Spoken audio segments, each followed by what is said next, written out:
Hey everyone, welcome back to another episode of Burn the Ship. Today we have Miss Nina Alexis with the Alexis Agency. How are you? Good morning. I'm great. How are you? I'm good. So tell me a little bit about your business. Certainly. I am a digital design strategist. And just basically what that means is I assist entrepreneurs, consultants, influencers with their branding and graphic design needs. It is a full service graphic design marketing agency. And we are all about being bold and brilliant online and helping our clients shine. Awesome. And how long have you been doing it? Well, I've been in business since 2016, so a little over 5 years. Oh, awesome. Did you do something before that led you into this? Yeah, so I went to school for design. I actually got a degree in graphic design, and then I have a master's in advertising. So I've been working in the marketing field, doing graphics for various companies. And also entrepreneurs, typically. And then in 2016, I had opportunity to go full time in my business. So That's awesome. yeah, so definitely Going to school and getting your started. master's, that takes a lot of motivation. Yeah, I would definitely say that. Yeah, it takes enough just to get through college, just to get your bachelor's, nonetheless get your master's. Yeah, yeah. That's awesome. Where'd you go to school at? So I got my undergraduate degree at Florida State University. Oh, Oh, cool. no. Yeah. And then I have my master's from Savannah College of Art and Design. Okay. My cousin my cousin graduated from UF, so straight rivals. Yeah, I grew up in Gainesville, actually. So Oh, really? technically, yeah, I grew up a Gator, ended up being a Seminole. So, yeah, whatever. It is what it is. Yeah.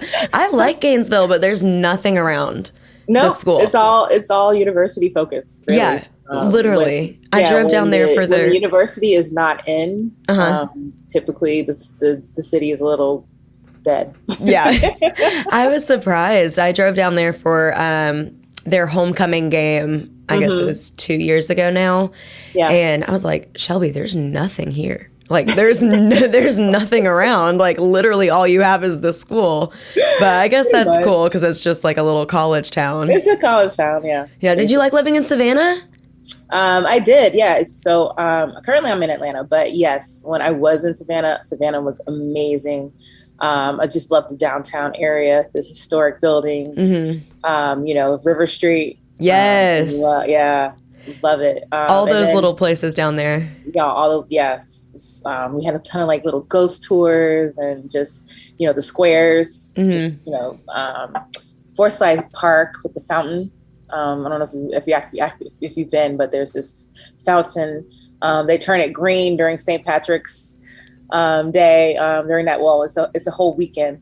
I would say a week actually. Yeah, we went down They for St. celebrate Patrick's Day a few years yeah, they ago. celebrate St. Patrick's Day hard down there. So yeah. And then one of my all-time favorite places to go when I was there was Tybee Island, which is 45 minute drive. But Tybee Island, loved it. The beach is my favorite. Yeah. So, I've been to Tybee twice. yeah.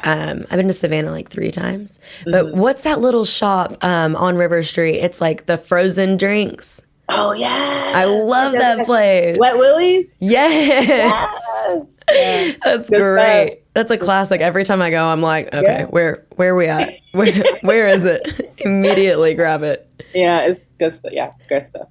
That's awesome. So, what makes your company different? Because I have met with a few other like digital design strategists.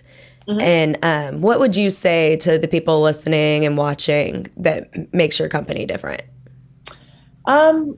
Honestly, I want to say that we want to make sure that we're getting our clients' message across to their target audience, and not just to everyone, but to their ideal target audience.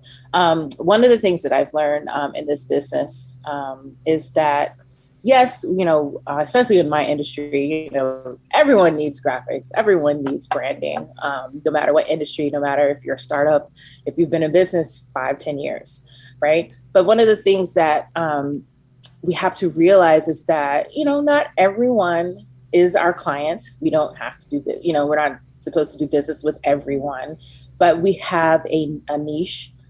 We have a group of people that are, our tribe, so to speak, and the people that we work well together.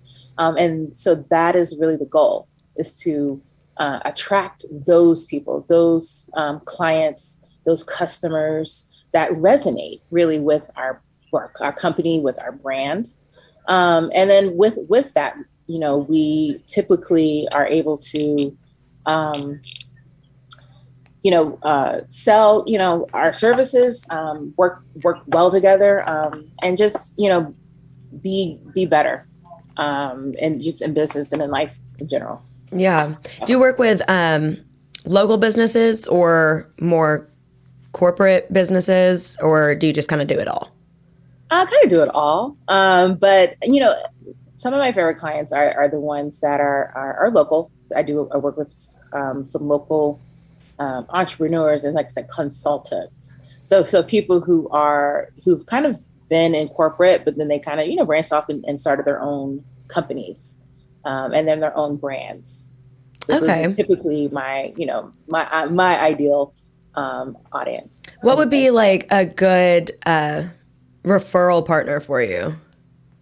Honestly, anyone who works with other, I would say, entrepreneurs, who works with people who, like I said, who are consultants. So they've been in business, they've been working in their industry for a while, but they're either trying to like rebrand or to relaunch, or because they have a new product, a new service.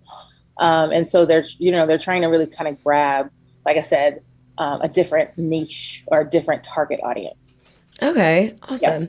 Yeah, one of the biggest things that as soon as I started here with the MP Group, we are a merchant service company, and we help businesses with their payment processing.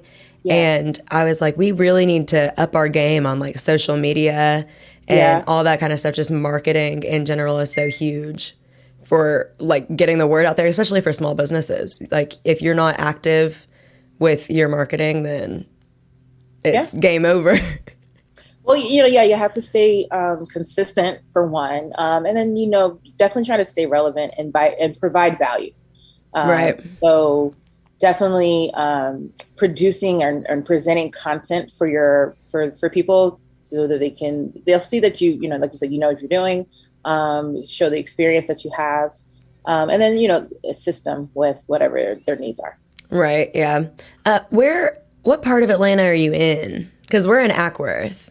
Oh, I'm in Smyrna. Oh, okay. Yeah, so you go to the Battery a lot? We're kind of neighbors. Yes. I'm like 2 minutes from there. So yeah. Yeah, I love the Battery. We went the other night with our boss and hung out with some people and did a little bit of networking down there. And that is a great, like the Cobb County like Business Association, they're crushing it by moving the Braves into Cobb. Right? Like, genius. So smart. Brought in so much money. Definitely. Well, you need to come into the office and check it out. I would love to. Yeah, definitely love to, for sure. Because we're not too far from each other. So. Yeah, no, not at all. We drive to Smyrna all the time. Yeah. So have you always lived in Atlanta? No. Besides Savannah? So I'm from Gainesville. I was raised in Gainesville, Florida. And then I went to Tallahassee for college. And then I got my graduate degree actually in Savannah, Georgia. So I did go to SCAD at their SCAD campus. And then I moved here. So I moved here in 2013. Okay. Yeah. So do you like living here more than Savannah? Oh, most definitely. And just, people, like to joke and say Savannah is Slow-Vanna. And they say that for a reason. There's not typically a lot of different things going on. Like I said, it's also a college town. But it's honestly, it's a great place for, for people who've kind of retired and they just want to like slow, easy. Yeah, I can see that for sure. Yeah, yeah. But it's a beautiful place. Love it. Yeah, I thoroughly enjoy Savannah, but I can definitely see how being in business, Atlanta's probably the better option. Like the opportunities here are vast, and I've met so many great other business owners and entrepreneurs. So like I said, the networking is definitely here. That's awesome. So how did you kind of go about starting your agency? That's a great question. So, like I said, I've been in marketing for over 14 years. So I was working in a corporation, and I made the realization that even though I was working in my field, I got the degree and everything to prove it, and I was working, and I wasn't completely satisfied. And I wasn't quite sure what that was. So, like I said, I had received an opportunity to and I was always kind of doing logos and design on the side, little side hustle there. And so I basically just made my side hustle my full-time job in business. And it was mostly for the freedom to kind of do what I wanted to do and then have some work-life balance. And that's kind of what the initiative and the goal was for me starting the Alexis Agency. Awesome. Yeah. Someone that I was talking to the other day said, you can work for a company, do whatever you got to do to make money, but you need to also build something that nobody can take away from you. Yeah, exactly. And that, like, I heard that the other day, and I've told so many people that because it really resonated. I was like, that's such a great point. You have to have something that no one can just snatch out from under you. Correct. Exactly. And it's just, especially during that time, unfortunately with the company that I had, there was a lot of turnover. And then just people were, in and out of my job, like the corporation that I was working with. And, I had new employees like every other month, like working with people. That's rough. And so, like I said, it was just, the job was good to me, but I wanted just a little bit more freedom to choose kind of the projects that I wanted to work on for one. And then just work with genuine people too. Right. I wanted to work with who I wanted to work with, who I thought and I had a connection with. And so that's kind of just what's been carrying me, making sure to build those connections. Yeah, that's with the right people. Yeah. So do you guys have a physical location, like an office, or is it remote? It's remote. Okay. Do you have other people that work with you as well? So I do work with a lot of other entrepreneurs. Like I said, I collaborate with other businesses. And then, I do work with independent contractors. So I don't have employees yet. Okay. The goal is to definitely build a team, but not yet. Okay, so it's a one-man show for now. For now, but really quickly, actually in this year, I'm definitely looking into opportunities and gaining the assistance and the financial backing to, like I said, hire and build a team. So when you hire people eventually, because the ultimate goal is everybody needs to grow. Correct. Will you get like an office in Atlanta? I would love to. Yes, definitely. I just think, and COVID changed a lot of stuff, with, people working remotely now. But I feel like having that environment, an office environment, that is fun. And, it's not all about work all the time. It just helps people to kind of grow and to be more creative. And really that's the goal with my business for sure. Like I want the people that I do work with to want to come to work. Basically, like they're like excited, like, hey, I get to go to work today. And see some really cool people and hang out and create some great stuff. So yeah, that's definitely a goal of mine for sure. Yeah, that's a big thing in our office is that we are not a normal merchant service company. Obviously, I mean, we have a podcast, we have a whole studio.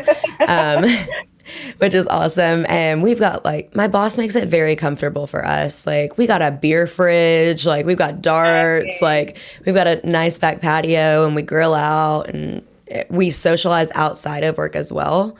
And it's like now everybody in my office, I feel like we're like all best friends. Yeah, and my boss makes it like such a healthy, good environment. And there's a great like social to work balance. And it makes me like, that's what I tell everybody is like, our boss is so cool. He makes me want to come to work. Yeah. See, and I definitely want to build something like that. So I guess I got to come and check you guys out so I'll know what to do. Yeah, for sure. My office. So yeah. Yeah, you can come in here. We'll drink a beer or whatever else you want.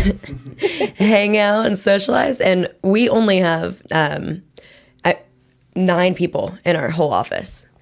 So it's like t-shirt, flip-flops, no shoes, blankets, like still getting stuff done. But just, yeah.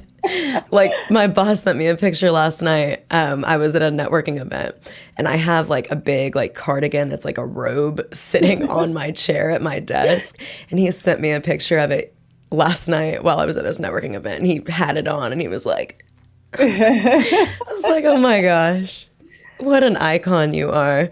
But yeah, building that really healthy relationship with your employees is definitely going to help your company thrive.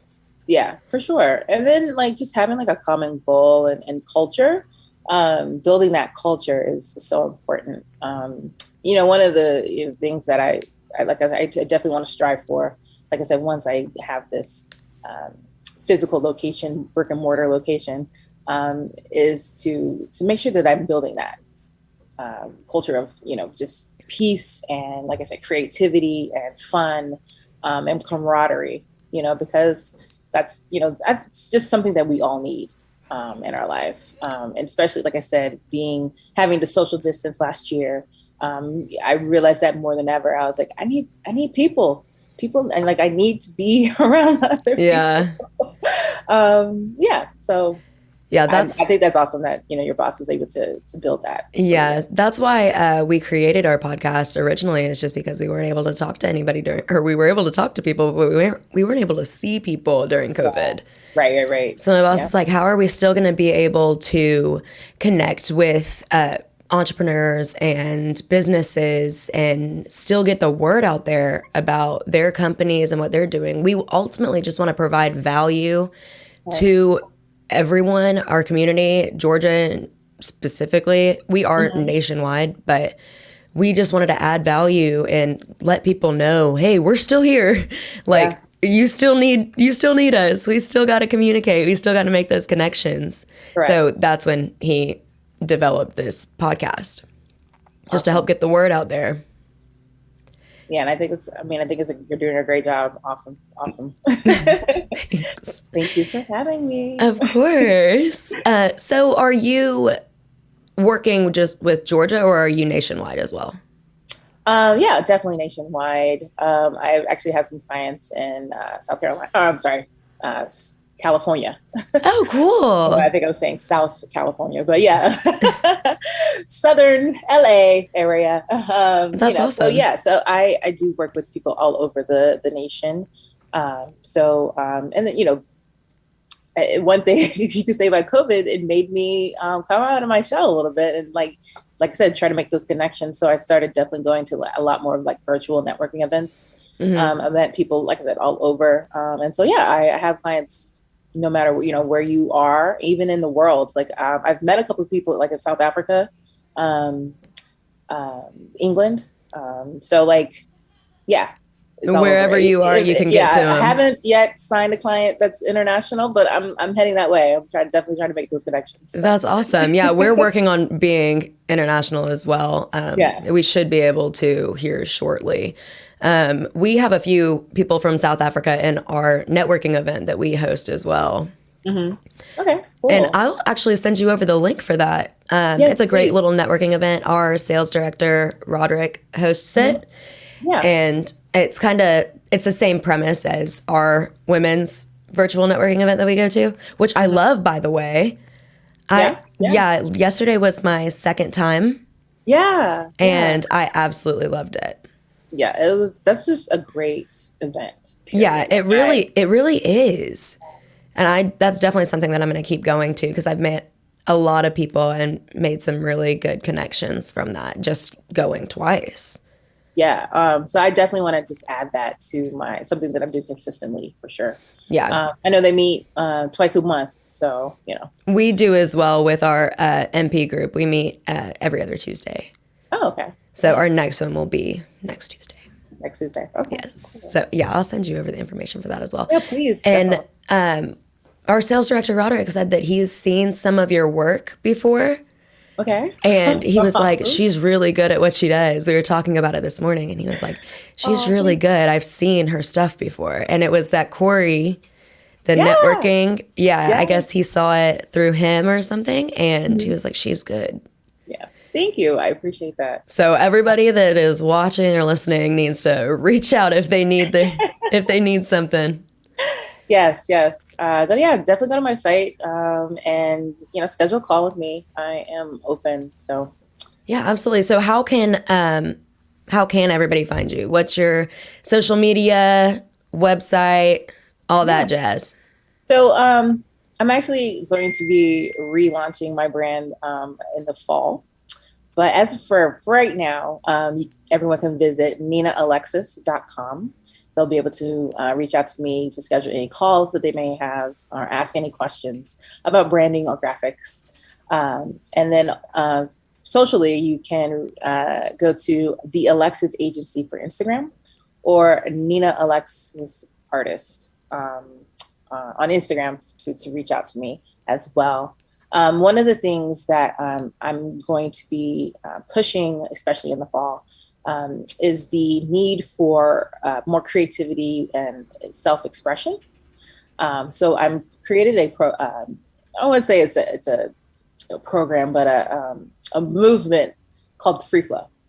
And it's really an experience where you're with me. Like we're kind of coming together. Right now it's virtual, but like I said, I definitely want to open up and do some events live where we're kind of like painting. We're painting, and of course you can have a beverage or a snack or whatever. But we're painting, and we're kind of doing some self-expression through that. Oh, that's awesome. Creativity is such an important thing, and we all have a passion for something, and the creativity allows us to kind of express what's going on with us, how we're feeling, kind of get some stuff out. Typically we kind of hold on to things, and it's just so important to have that ability to get the emotions out, release some stuff, and do it in an environment that's just that's bringing others together, like-minded individuals, and kind of like sharing our lives. It's one of the things that, like I said, I missed during COVID, and so I wanted to kind of share this opportunity with everyone. Yeah, that's awesome. One of the big things that I noticed during COVID, I was talking to someone the other day about it, is a lot of people, because they were depressed or had anxiety Yeah. during COVID, being locked up and not being able to socialize and stuff, they actually took up art, Yeah. like Yeah. painting and I was one drawing. of them. Yeah. Yeah. And they were like, it's weird how that kind of like releases Yeah. some anxiety and depression. And I was like, that's so interesting. I wouldn't ever have thought of that off the top of my head, Yeah. but going through it, so many of my friends started doing that. I mean, I took up arts and crafts, and I'm the least artsy person on the face of the earth. I am not talented. Okay. My stick figures are rough. Like, I am not good, but I started doing it with clothing because Yeah. I worked in the fashion industry for a long time, Yeah. and I really, really love fashion. So I started just like DIYing stuff, like cutting up t-shirts, bleaching, tie-dyeing, like coming up with different designs and stuff. And that was very therapeutic for me. So Right. it's all Exactly. art, and I think that it's very healthy for people to, even if you suck like me, find something that you're passionate about artistically. And it's very therapeutic. It's very. And like one of the things I realized is like the time didn't seem, to drag on, or, it was just so quick. Like Started painting, and the next thing I knew, it was 2 hours later, and I was like, "Wait, what? It didn't feel like it." And so one of the things, that I've, also learned is, when you enjoy what you're doing, it doesn't feel like work. Right. And so one of the things that I want to, like I said, I love design, I love marketing, branding. But one of the things I want to definitely integrate into my life a lot more is painting, and just enjoying that and being creative in that way. There's, like you said, there's so many different ways, like apparel design, just like you said, DIYing, crafts. A lot of people like to decorate. I joined this, decorating Facebook group. Like, there's just so many different ways to express through creativity, that everyone has to be able to find what it is that they need or want, or I'm sorry, find ways that they can self-express and feel good about it. Yeah. But the goal is to feel good while you're doing it. And that's one of the things that, with the anxiety and depression, you don't feel good. You feel really, really bad. And so that creative outlet allows you to just release some of that. That's that negative energy. Yeah. 100%. And someone that I was talking to again the other day, he got into a really bad accident, and they were just giving him all this medicine and all these different drugs to help him feel better. And he was like, I don't want to do that. I don't want to take these drugs. I don't want to just medicate myself. So he started doing stuff like painting, and he'll take like a weekend and just not have his phone and go somewhere like to the mountains or something like that. And he was like, that is what helped my brain, not this medicine. Like, that's what helped me. And honestly, like, I'm definitely a proponent for, if you need it, take it. But like, I don't take medicine. Like, even when I have headaches, I kind of stay away from taking something, and just, I, sit still, sit quiet, meditate a little bit, or like I said, start something that I'm actually really passionate about and be creative. And that releases whatever that tension is. Cause that's really what a headache is, right? It's just your body telling you, stop doing whatever you're doing and do something else. Right. Yeah, exactly. So have you always been creative like that? Going to SCAD, obviously you're creative. Yeah. Are you a good painter, or are you I've always enjoyed like doodling, and like, typically in school I was the one who took notes, but on the side of in my margins were like little doodles, drawings. So, I was always drawing, or when you're not really listening to the professor, you're just drawing some sunflowers over on the side. Right. Little hearts. Yeah, whatever. Yeah. Exactly.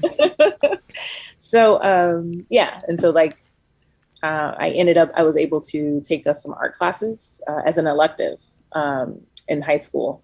And so that's, I was like, oh my God, this is it. This is what I want to do. And so it, definitely changed the course of kind of where I was going. So initially, let's see, I love animals. So I wanted to be a veterinarian initially. Until I went to high school, got an art class, and was like, nope, I'm doing this. And you don't have to put animals down doing what you do. So that would be the worst part. I love animals. I'm a huge animal person, but vets, I wouldn't be able to do well with the deaths. It's a lot. And then, all that science and math. Oh, yeah. Count me out. Dude, math and science are by far my worst two subjects. Like, it takes me a while to understand. My boss will be like, well, it's that percentage of that, so just put it in your calculator. I'm like, how do you do that? Like, I don't know.